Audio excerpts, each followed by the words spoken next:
Hello, and a very warm welcome to another interesting edition of Lifelines with Mima. Thank you for joining us today.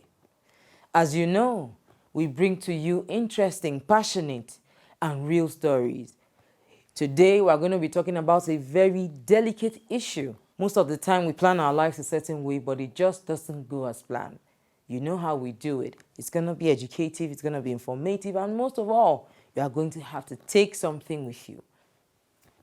It's about to go down.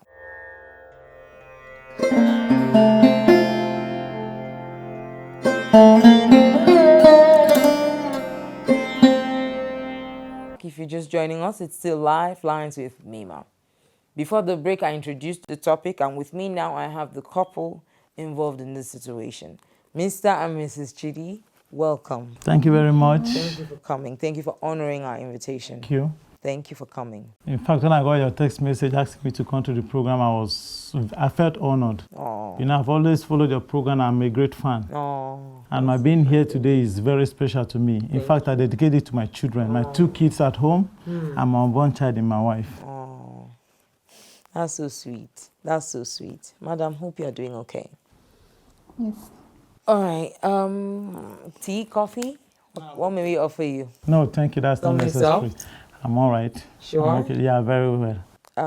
Before we proceed, I want to ask a favor that you will please sit to my side here before we continue our discussion. Okay.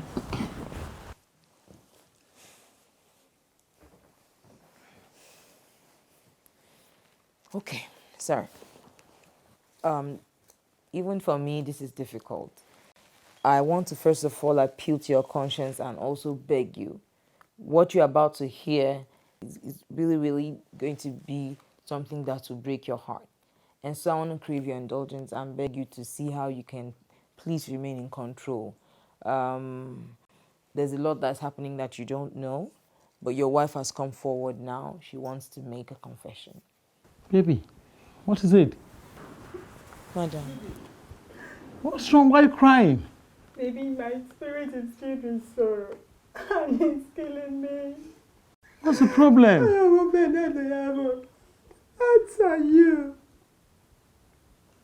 You're too good to be treated this way. What is the problem, babe? Talk to me. Darling, we have 2 kids plus.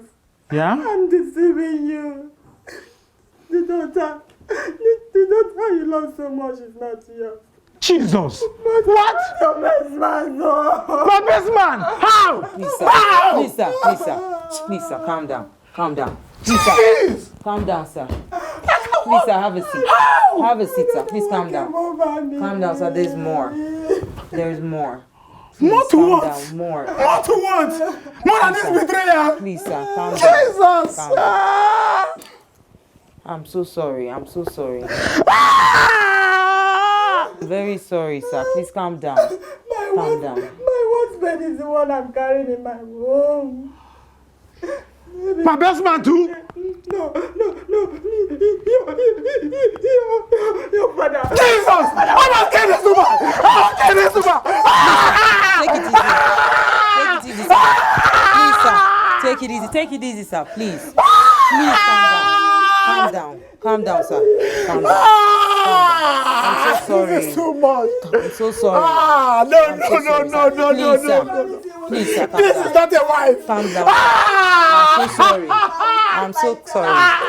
You see, if women want to do bad, they go to the extreme. Yes, they do. How can she be shooting 3 men at the same time and feel very comfortable? And the daughter is over 8 years or thereabout. She never come and confess. Now I think the evil that women do live with them. The woman didn't do well at all for more ramification. First, your husband's best man, somebody that witnessed your wedding. What transpired between the two of you that brought the attraction in the first place? How did you do it?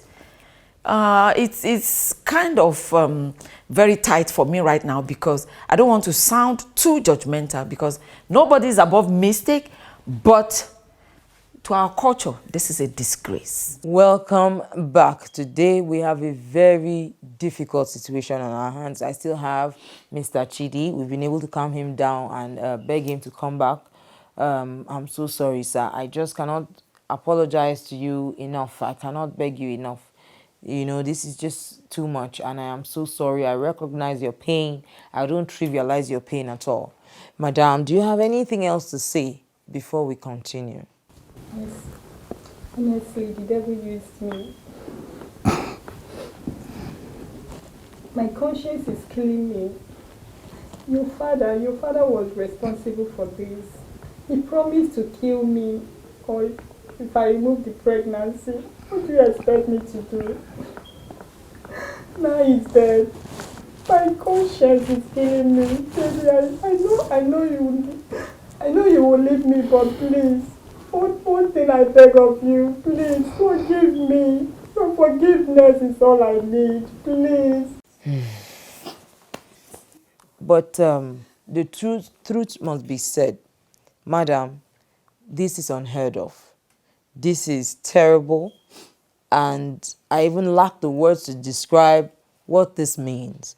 Traditionally, as Africans, we have culture and tradition that forbids this kind of thing. Because we need to treat that as well, we're going to be inviting an elder from your part of the country who would be coming to teach us what it will require to do some cleansing and help you come out of this very messy situation. You would also need psychotherapy because this is going to be really hard with the pregnancy, going through a divorce. There's no excuse, madam, for what you have done. But I know you are human, and so I don't judge people, but it's just too painful and it's really terrible. And this is why I preach against talking to people. Many people go through stuff and they say, oh, I don't want an outsider involved. I don't want a third party involved. Sometimes what you need is somebody that will speak sense into you, somebody that will tell you the truth and stop you from making certain terrible mistakes. I know, there are so many things that may have happened. She may have been threatened, and all of that. But unfortunately, your husband is the one that has to suffer this situation. Sir, please, I need to beg you. I know that you need time, to be able to forgive this. But you see, forgiveness is not for the other person alone. It is just to remove the burden from your own heart so that you can find closure and move on with your life. I am so, so sorry. Of course, I'll stand by you. If there's anything I can do to help, I will ensure that I help you. Then again, we now have one child between the two of you. So no matter what happens, we need to find a way that you both can co-parent and help that one. I know that, it doesn't, but this child is innocent. And as far as we know, the middle child is still yours. I'm so sorry, sir. I really feel your pain and I apologize for everything that you have had to hear today. I'm so, so sorry, sir. I'm sorry. This is repulsive to natural doctrine because we're talking about the father-in-law and the best friend. This is something that shouldn't even happen because the Matrimonial Causes Act talk about laws of consanguinity and affinity, which means being in a relationship or married to somebody of who you are related to by blood or by marriage. So, of course, this is not a marriage, this is a sexual relationship. But it's just trying to show how much of an abomination this actually is. And it's terrifying that this is actually happening in real time.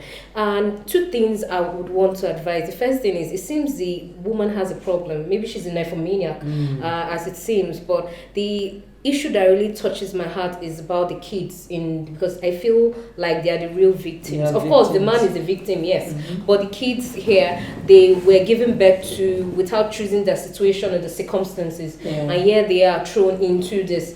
My own advice to the man would be, if he can actually find a place in his heart to forgive, even if not her, but the little girl who he has come to love, care for as a father, he can even legally adopt the young girl to be his own child.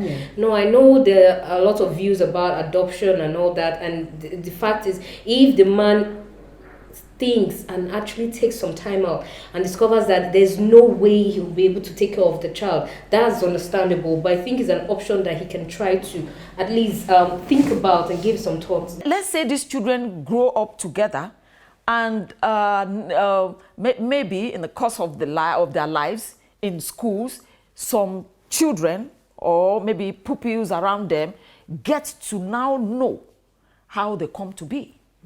What is going to be their fate in the future? Mockery. These children are going to undergo a lot of mockery. That, oh, you. Then this thing will go back to the mother. Only God knows how your mother did it. Do you know that the consequences, when it comes to a woman, it's heavier than that of a man? In fact, I would say that is their major work. No, I disagree. How would you I disagree? disagree. strongly You are crossing the national You will line. not allow me to How finish. can I she- strongly, for the first time you in don't this say that. situation, I strongly disagree with every single thing Mrs. Elizabeth just said. Thank you. You can't give, I'll you give can't you your give, you can't compulsion. say a man is permitted to cheat because it's his nature. No, a man should have self-control. A woman should have self-control. And don't say it is better for a woman to commit, or it's worse for a woman to commit a crime than for a man to commit a crime. What's the equality we're talking about? What a man can do, the women should not bother. That is an idiotic No. aspirator. No. How about? Well, I think we're taking it the wrong way. I think she didn't mean it like that. Okay. Traditional, let's even take it from our traditional standpoint. Even across the world, when a man cheats, it's almost like it's okay, it's permitted, or can be easily forgiven. It's something that just happens, right? Because we believe and we medically seem to agree that men are wired to be polygamous by nature. Now, for women, it's a totally different package. This same thing now, this same situation now, if you turn the tables around and it's the man that was notorious, you will see that the punishment and the pressure is less than now that it's a woman. And I do not just use the knowledge I have from doing courses and going to school to become a therapist. I use our traditional values as Africans because some of what they teach us doesn't even tally and cannot work here. So I use that and I mix it with what I've gotten from there to look for solutions. And in this case now, we have tradition. This is an abomination and what should be done, because even if you make peace with them, you do therapy, you get out of sex addiction, traditionally she is no longer permitted to be married to that man. Yes. The children also stand in the balance. And so let's look at it from that angle as well. Traditionally, what will happen to such a woman if the man wants her back, or even if he does not want her back?